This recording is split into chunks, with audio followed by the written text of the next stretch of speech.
जब हम इलेक्शन में अपना वोट डालने जाते हैं तो अपने पसंदीदा उम्मीदवार का या पार्टी के लिए ईवीएम का बटन दबाते हैं।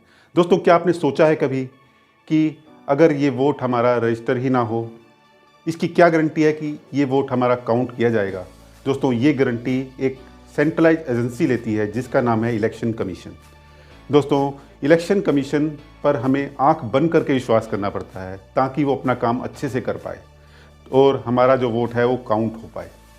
लेकिन इमेजिन करके देखो दोस्तों, अगर ये गारंटी हम खुद ही ले पाते और सेंट्रल एजेंसी की हमें कोई ज़रूरत ही ना पड़ती, हमें किसी पर भरोसा ही ना करना पड़ता।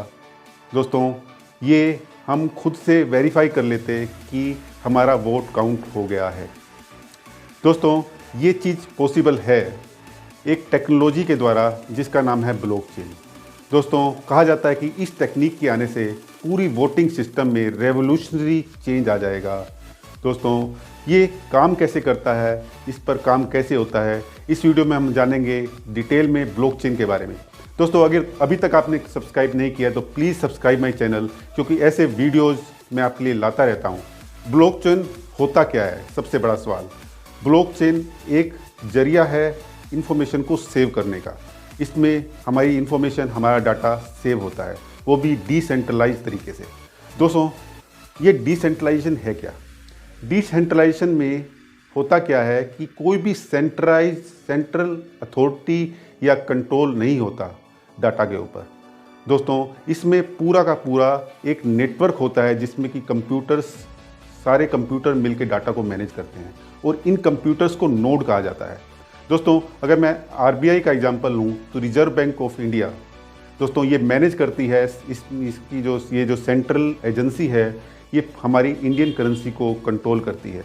दोस्तों, अगर मैं कंपेयर करूं बिटकॉइन से तो वहाँ पर कोई भी ऐसी सेंट्रल एजेंसी नहीं है जो कि डाटा को कंट्रोल कर रही होती है, क्योंकि ये पूरी की पूरी जो बिटकॉइन है वो ब्लॉकचेन पर आधारित है और ब्लॉकचेन ऐसी टेक्निक है जो उसको डिसेंट्रलाइज करती है। इन्फॉर्मेशन को भी कई तरीके से स्टोर किया जा सकता है, जैसे कि आप पेपर पर कुछ लिखते हो तो वो भी आपका एक मीडियम है इन्फॉर्मेशन को स्टोर करने का। दोस्तों, अगर आप एक्सेल शीट पे या स्प्रेडशीट पे काम करते हो तो वो उसमें भी इन्फॉर्मेशन आपकी स्ट्रक्चर की जाती है टेबल की फॉर्म में। दोस्तों, ऐसे ही ब्लॉकचेन के अंदर जो इन्फॉर्मेशन है स्ट्रक्चर्ड होती है ब्लॉक्स की फॉर्म में। एक इंडिविजुअल ब्लॉक के अंदर 3 एलिमेंट होते हैं। सबसे पहला data means relevant information. Second है आपका हैश का मतलब है कि आपका फिंगरप्रिंट, जो कि आपको यूनिकली आइडेंटिफाई करता है दूसरे ब्लॉक से। तीसरा है प्रीवियस हैश। दोस्तों, मान लीजिए एक ब्लॉकचेन है, उसमें डिफरेंट ब्लॉक्स हैं। हर एक ब्लॉक के अंदर एक डाटा है, हैश है और उसके प्रीवियस ब्लॉक का हैश है। ऐसे ही अगले ब्लॉक के अंदर उससे प्रीवियस ब्लॉक का हैश है। ऐसे ही इन ब्लॉक्स की एक चेन कंस्ट्रक्ट हो जाती है। इसके कारण इसको ब्लॉकचेन कहा जाता है। दोस्तों, सबसे पहला ब्लॉक होता है जिसमें प्रीवियस ब्लॉक की इन्फॉर्मेशन नहीं रहती, इसलिए उसको जेनेसिस ब्लॉक कहा जाता है।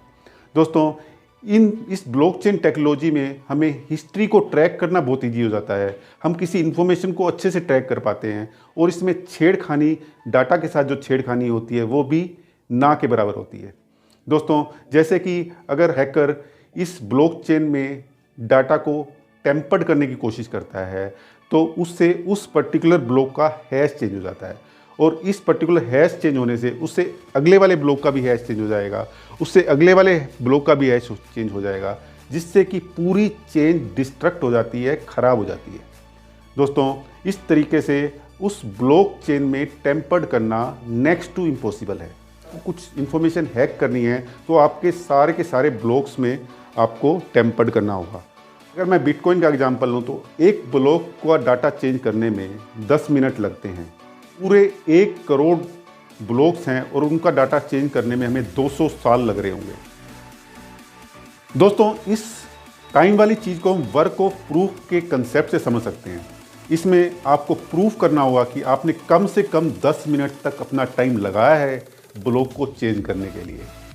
दोस्तों, अब इसमें एक नेटवर्क की एक और लेयर ऐड हो जाती है, जिसमें कि हमारे नेटवर्क में जिसमें कि बहुत सारे नोड्स हैं और सबके पास ब्लॉकचेन की एक एक कॉपी रहती है। दोस्तों अगर हम किसी एक सिंगल कॉपी में ऐड करेंगे या चेंज करेंगे तो वो चेंज नहीं कर सकते। हमें क्या करना होगा, हमें अपने ब्लॉक का चेंज पूरे नेटवर्क में शेयर करना होगा और वहाँ से एक वोट आएगा कि आपका चेंज सही है या नहीं।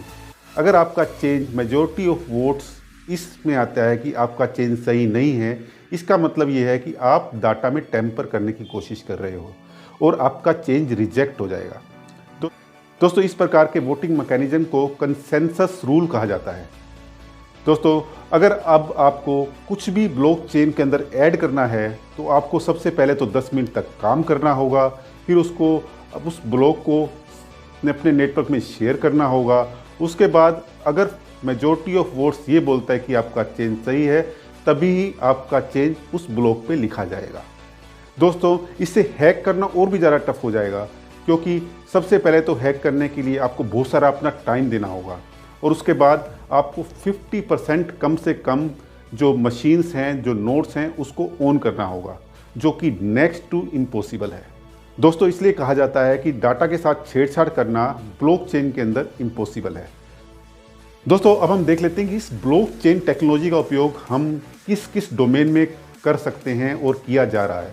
सबसे पहले इसको क्रिप्टो करेंसी और बिटकॉइन के क्षेत्र में सबसे ज़्यादा उपयोग किया जा रहा है। दोस्तों अब हम सेकंड नंबर पर जो है रियल एस्टेट में जो बाइंग और सेलिंग होती है प्रॉपर्टी की, उसका रिकॉर्ड हम इस ब्लॉकचेन के अंदर रख सकते हैं।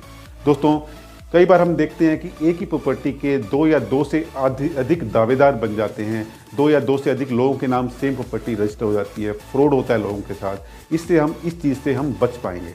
दोस्तों तीसरा है मेडिकल या हॉस्पिटलिटी के एरिया में, जिसमें कि जो पेशेंट का रिकॉर्ड है बहुत ही सेफ हम ब्लॉकचेन के अंदर सेव किया जा सकता है और पेशेंट को अगर अपना रिकॉर्ड किसी डॉक्टर को दिखाना है तो वो उसको ईजिली से एक्सेस कर पाएगा। थैंक यू वेरी मच दोस्तों। अगर आपको ये टॉपिक पसंद आया तो please like, share and subscribe.